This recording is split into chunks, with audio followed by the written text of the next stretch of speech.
Shalom saudara-saudara, dimanapun kita berada, saya yakin dan percaya kita dalam keadaan yang baik, karena Tuhan selalu memelihara kita. Saudara-saudara, pernahkah kita ditawari dengan suatu jabatan atau promosi untuk naik jabatan, tetapi dengan satu syarat, kita harus meninggalkan Tuhan Yesus? Atau kita pernah berada di satu jabatan yang tertinggi, tetapi kita menyalahgunakan jabatan kita? Nah, saudara-saudara, saya rindu membagikan satu kebenaran firman Tuhan di dalam Galatia pasal 2 ayat 20. Firman Tuhan berbunyi, "Namun aku hidup, tetapi bukan lagi aku sendiri yang hidup, melainkan Kristus yang hidup di dalam aku."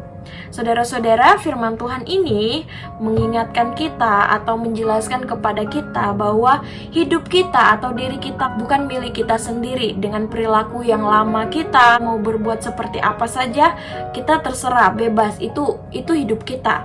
Tetapi di sini dikatakan Kristus hidup di dalam kita. Nah, kalau berbicara tentang Kristus hidup di dalam kita, otomatis kita harus berpusat kepada Kristus saja. Saudara-saudara, ketika orang meminjamkan barang kepada kita, otomatis kita punya hak untuk mengembalikan barang tersebut seperti pertama kali ia memberikan kepada kita. Karena apa? Karena itu haknya dia, karena itu barang miliknya, dan kita harus mengembalikan kepada dia kalau dia memintanya. Berbeda dengan kalau saya punya barang atau kita punya barang, kita pasti menjaganya dengan baik, apalagi barang itu berharga. Berbeda dengan orang yang tadi. Kalau barang milik saya, berarti itu adalah hak saya, milik saya. Terserah saya mau pakai untuk apa, saya mau berbuat apa di barang tersebut, itu milik saya, itu hak saya. Tetapi milik orang yang tadi, otomatis dia punya hak untuk barang tersebut. Nah, demikian juga dengan kehidupan kita.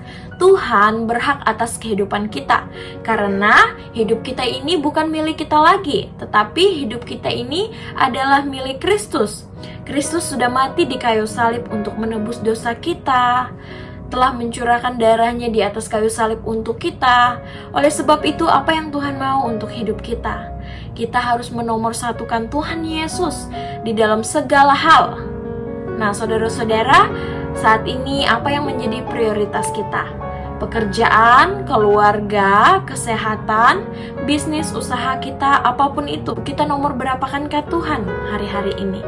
Ya, saat-saat ini kita sadar tidak sadar begitu banyak masalah yang tidak bisa kita pungkiri, kita tidak bisa katakan tidak dengan masalah tersebut. Tetapi mari kita hadapi bersama-sama dengan Tuhan. Kita sadar, kalau kita sadar Tuhan itu ada di dalam kehidupan kita, otomatis kita akan menomorsatukan Tuhan di dalam segala hal.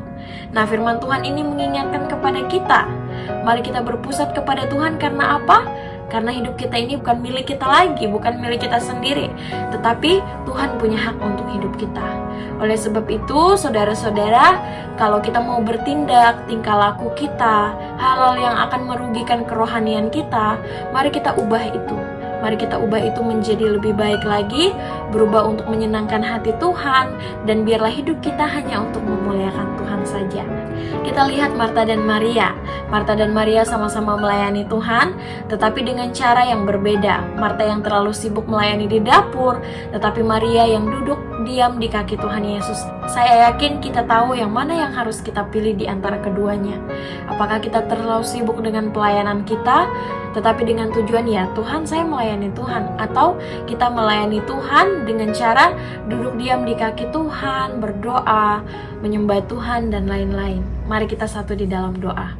Bapa yang di surga, kami bersyukur, terima kasih karena firman-Mu mengingatkan kami bahwa hidup kami bukannya diri kami lagi, bukan berbicara tentang diri kami sendiri lagi, tetapi Engkau yang hidup di dalam kami.